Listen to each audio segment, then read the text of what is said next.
Welcome to The Explainer. Today, we're going to talk about something really cool. A new way to keep those huge, ambitious tech projects, the moonshots, from flying off into pure fantasy. It's all about building a solid bridge from a wild idea to something that actually, works. All right, so why is a framework like this even necessary? Well, it all starts with a huge problem that you see all the time in the world of innovation and deep tech. I mean, think about it. We're constantly hearing these bold, world-changing claims about brand new tech. But if you're the one writing the checks, how on earth do you tell the difference between a real game-changing breakthrough and just an incredibly expensive dead end? It really comes down to this. How do you know you're betting on the right horse? Well, to tackle this exact problem, a team of researchers came up with this really rigorous system. It's a framework designed to build a clear, data-driven path that connects that world of pure imagination to the hard, cold facts of what you can actually measure. Okay, so the whole framework is really built around one core idea, a simple comparison. On one hand, you've got imagination. That's the perfect, on-paper version of the tech. They call this target coherence. And on the other hand, you've got reality, what's actually happening in the lab, warts and all. That's observed coherence. The whole point is to figure out just how big the gap is between the two. So you might be asking, how do you actually measure that gap between the dream and the reality? Well, to do that, they came up with a single, really powerful metric. Think of it as a score for the project's overall health and just how ready it is. It's called the Coherence Accuracy Index, or CAI for short. And you can pretty much just think of it as a project's reality score. Super simple. A high score means what's happening in the real world is getting really close to that perfect idea on paper. A low score? That means you've got a big and probably very problematic gap to deal with. Now, what's really interesting is that this CAI score isn't just pulled out of thin air.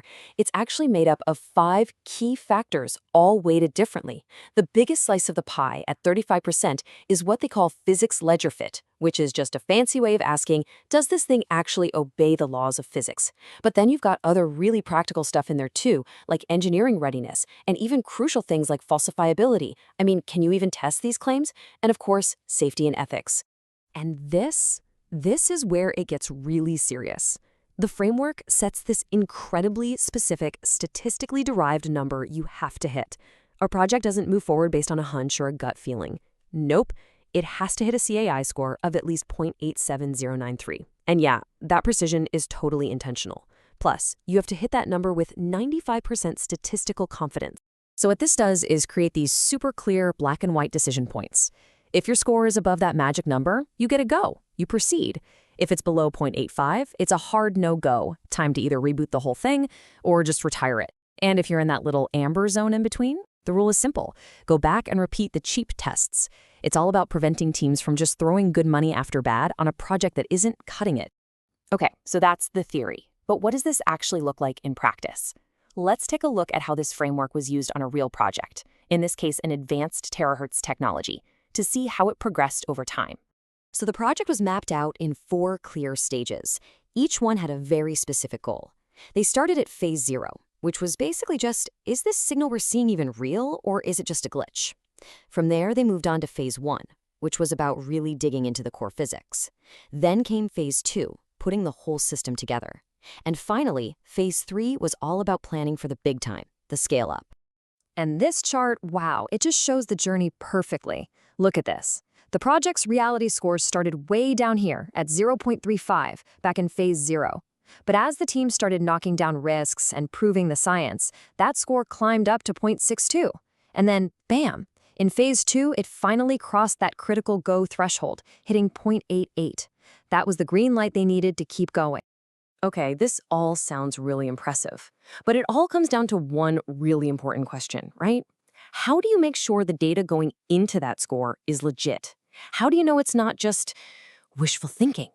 Well, this is where the system gets really clever. It's built on something they call an architecture of integrity. The whole idea is that you don't just have to rely on trust. For instance, every single experiment gets logged with its own honesty score. There are automated checks that act like a watchdog to make sure you're not accidentally breaking the laws of physics, like conservation of energy.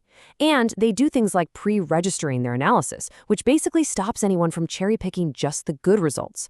It's all about designing a system that forces you to be honest. So let's step back for a second. When you look at all of this, what's the big takeaway here? Why does a system like this really, really matter? I think this quote from the researchers just says it all. What this framework does is it takes this vague, kind of fuzzy concept, how well is our idea working? And it turns it into a hard number, a number you can track, you can audit, you can engineer. Suddenly, coherence isn't just a feeling. It's a metric you can actually work on and improve. It's a system that rewards solid work and calls out wishful thinking right from the start. At the end of the day, what you have here is a disciplined, ethical, and just plain smart way to get from a wild idea to a real-world invention. It forces everyone to ask the hard questions and to bring real evidence to the table. And it really makes you wonder, doesn't it? What other huge moonshots out there, things like fusion energy or even artificial general intelligence, could use a serious reality check like this?